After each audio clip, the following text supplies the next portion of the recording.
free as of Thursday of this week. After 14,000 days in the penitentiary for something he didn't do. His mother has been fighting to get him out of the penitentiary for the last 44 years. She passed away July 11, 2020. This brother was 19 years old. And back in the day, in South Carolina and other southern states, it was a frequent occurrence to get brothers and sisters on trespassing things, charge them a $25, $30 fine, and then or drop the case just to inconvenience you and make you feel like you're not part of the republic, right? Cool. This is the United States of America.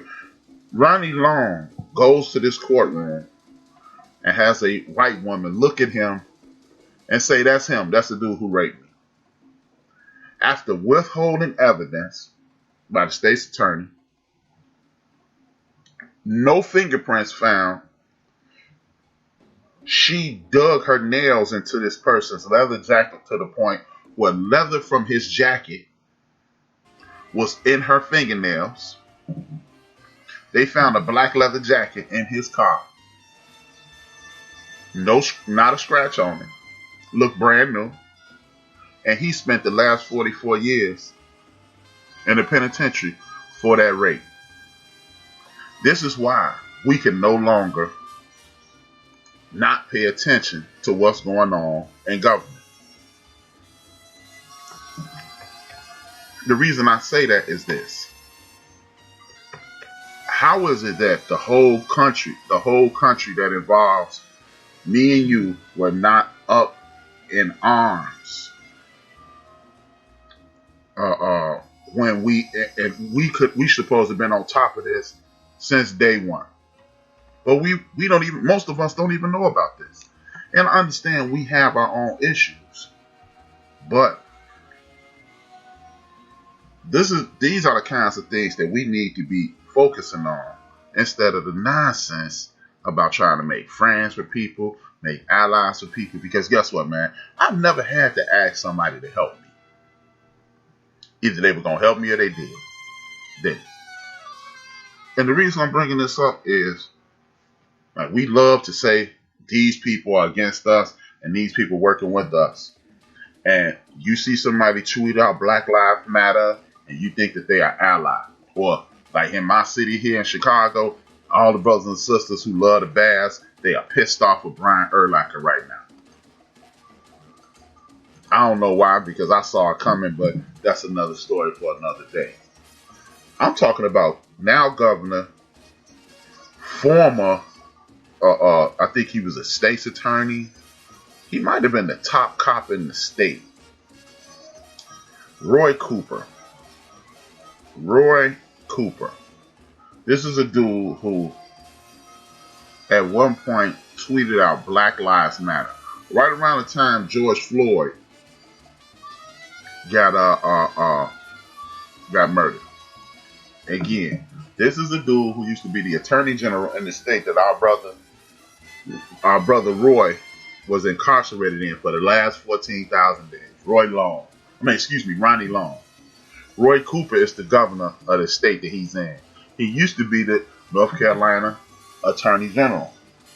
So this is a man who knew, and it was a public situation, and have taken this to the Supreme Court several times, and he knew as the North Carolina attorney general that this brother, for one, if at the worst needed another trial, and he should have been let free. He's currently the governor, which means he could have granted this dude a stay and sent him home a while ago, but he didn't. But meanwhile he's tweeting out Black Lives Matter. He's up for re-election. These are the type of dudes that we need to identify as a threat to our community, because he's pretending to be at our backs while at the same time letting this brother Ronnie Long twist in the wind. But him and everybody who looks like him will stand next to him and say he's a good man. He's a Democrat. He has our back, but he doesn't. Because If you let anybody, I don't give a damn where you from, man. If you let anybody twist in the wind like that for an entire, what was that, 5 decades? And you do nothing, you are worse than the people who you claim to be fighting against. And I say that again. You are worse than the very people that you claim to be fighting against, because at least they're telling you, we don't like you, we don't deal with you, we don't want to be bothered with you. Don't pretend with me, man, because I don't need allies like that. But we must, as a community, identify these people and get them the hell out of our way. And when you talking to certain people in your community or your friends and your family, you have to be absolute in dealing with them when it comes to these kinds of issues. And a lot of us don't want to be, but we have to be. We have to be. Because, this old bull jive about, oh man, everybody has a right to their opinion. You know what? You're right to a certain extent. You are right. You can have a right to your opinion, but you don't have a right to certain facts. And if you're always making excuses for people who mean you no good, then you're not really an ally. You're part of the problem. And you're the reason brothers like Denmark Vesey was killed, and other brothers who created slave revolts, who were snitched on by people from our community. You're the reason that they're no longer here. Well, not at this point, Denmark Vesey, but you understand what I'm saying. You are part of the problem, not part of the solution. We are always quick to denounce, to denounce the entire diaspora. We. But then when it's a single individual who is clearly working against the betterment of our community or the positive movement of our community, we'll say, hey, well, because we have an affinity for them, we'll go, oh, well, man, see, you can't judge everybody. Again, I can't judge you for your opinion, but I can judge you for distorting the facts. So when you stand up there and you don't give a Sister Alma no credit, and when you stand up there and you defend people from other communities who are clearly anti your community, I have to disassociate myself from you, because you're not looking for solutions. You're looking to add to problems. Period. And I don't have time for that. I'm not here. This is not the damn debate team that I joined up with. And I really don't care if you like me or none of that stuff. Because you are a threat to everybody who looks like me and everybody who looks like them. And that's just the honest to God truth. That is just the honest to God truth. Like the brothers and sisters like Charles Barkley, who sit on TV and holler out frivolous statistics that mean nothing. Well, more white people got killed by police than black people last year. It was 900 of them, and it was 600 of us. Seeing how white folks outnumber our community 4-1. You don't see a problem with that, Mr. Barkley? Oh, but you didn't look into that. See, people like that, it's only so much energy that each one of us have to put into the universe every day. And wasting your energy on a dumbass is counterproductive to you and whatever cause you believe in or trying to get across. And that's just the honest to God truth. If you sitting around trying to convince somebody that there are people in this country that that don't mean you any good, you have unofficially lost your damn mind. Seriously, I mean that. I mean that, man. You have unofficially lost your damn mind. Because why are you wasting time doing that? What is the end game? That's all I want to know. What is the end game when you trying to figure out, hey man, see, you just gotta understand, it ain't all about that and it ain't all about this. Yes, it is. It really is. It really is about preserving the life of the people that are in your community.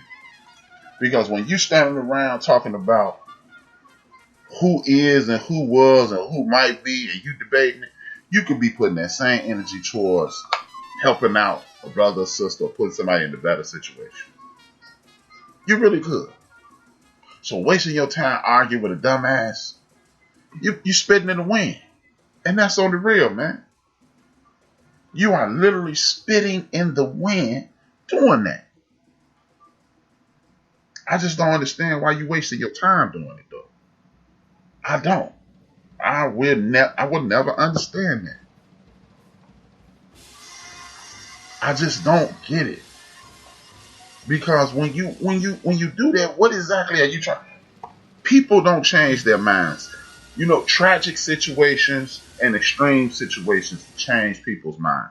That's when they change their minds. Otherwise, you know, like the Prime Minister of England, he was calling COVID a joke until he got it.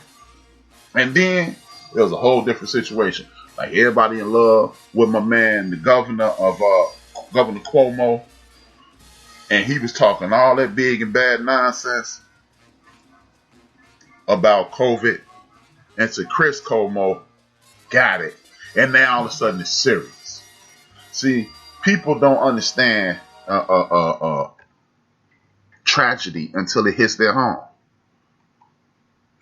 It just, they don't. They don't.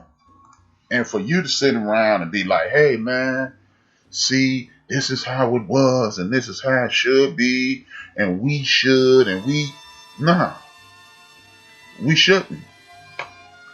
We shouldn't understand any of that because you're wasting time. Because it's a lot of people that you could be helping be better people, and instead of trying to convince the dumbass that you trying to do better. It does not do you 1 ounce of good.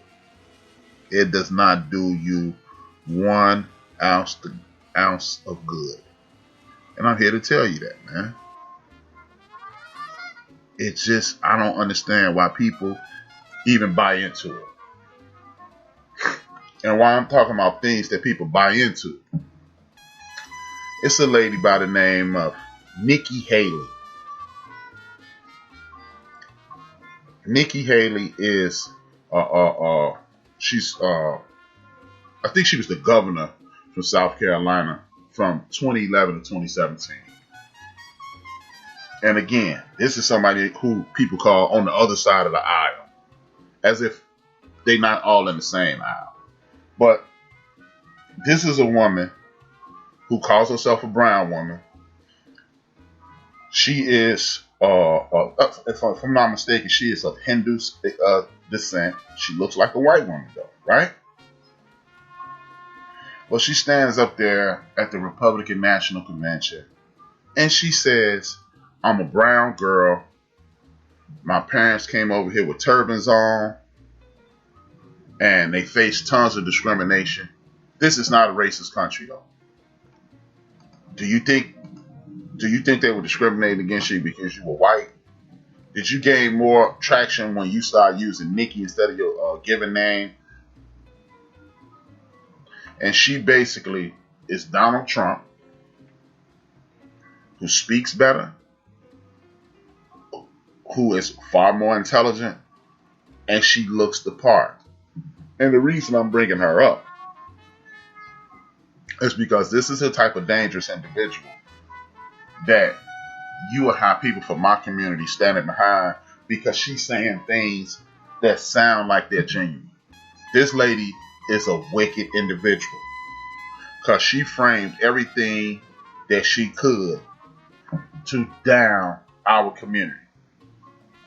Everything that's real about our community, she skated around the edges and disrespected the hell out of all of us.